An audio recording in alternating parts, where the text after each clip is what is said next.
Hi everyone, hope you're doing well from wherever you're watching this channel, depending on your time zone. Now, 2 days ago, the Indonesian President Joko Widodo was visiting this country. And so he was William Ruto's guest, because Ruto was the one now hosting him in his capacity as the President of the Republic of Kenya.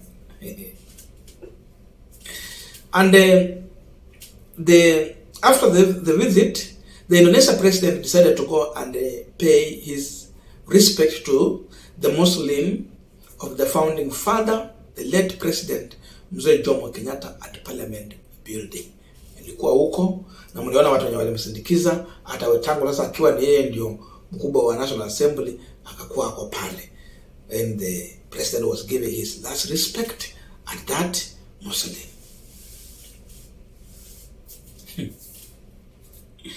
I was just wondering, when Ruto's visitor was going at that place, what was in the mind of William Ruto and his close allies?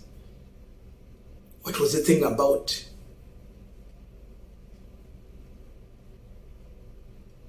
As all this is happening, the widow to the left ndio ameangaishwa zaidi Kenya hii. Yet they pretend to be giving respect to the dead. How do you respect the dead when his own widow, who is now here, she is being frustrated by the same regime? You can't respect the dead when you don't show any respect to the living, who is part of the very man. I think this is how long Ruto can go. Was it the right thing for him to do? How? Of course, at that place there was no one from the Kenyatta family. Sasa uko na mgeni amekuja kuomboleza.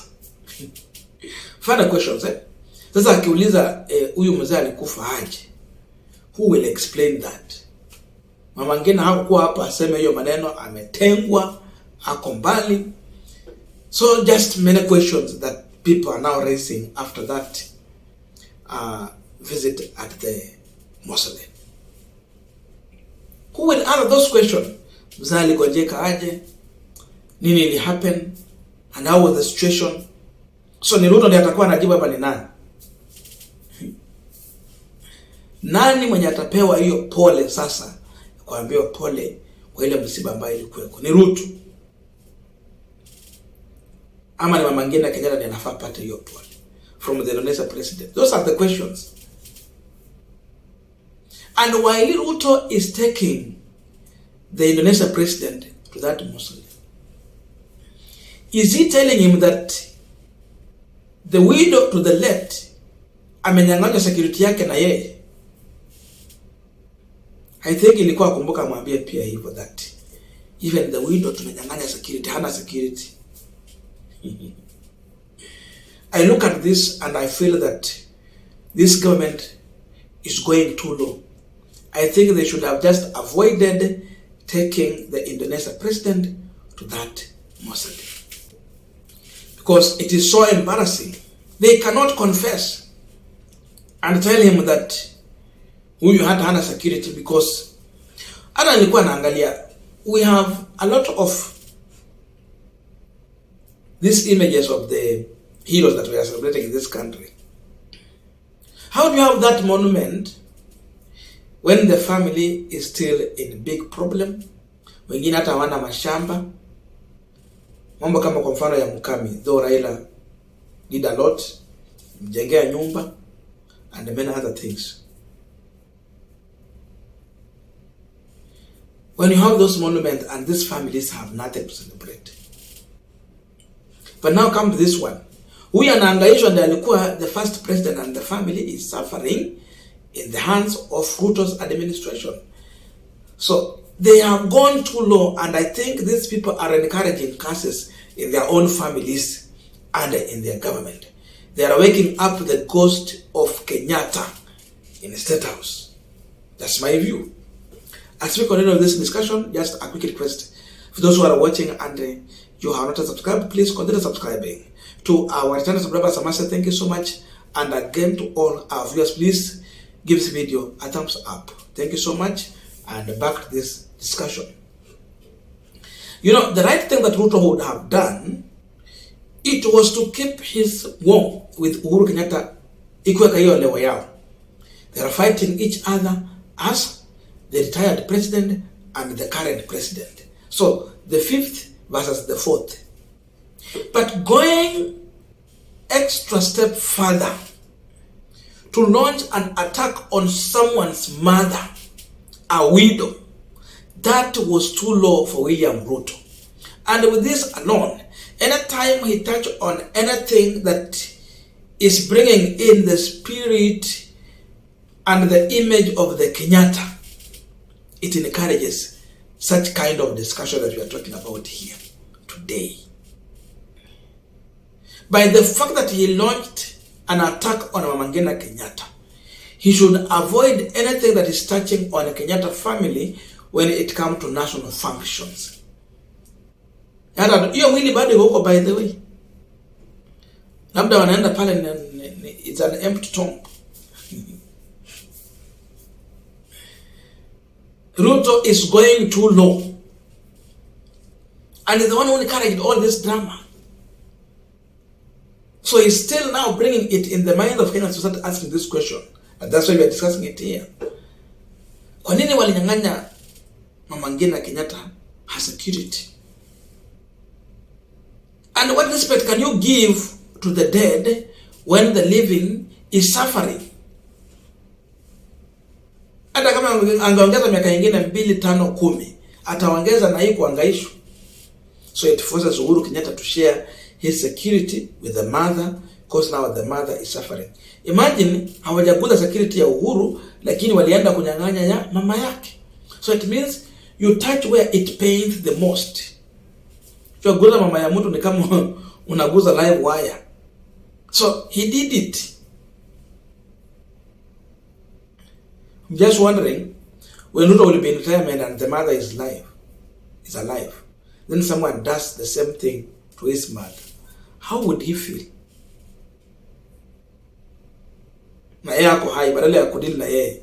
Ndio maana Uhuru alikuwa anasema kwamba come for me, leave my family alone. This was the first former lady, the founding first lady of this country. A woman who fought for independence of this country.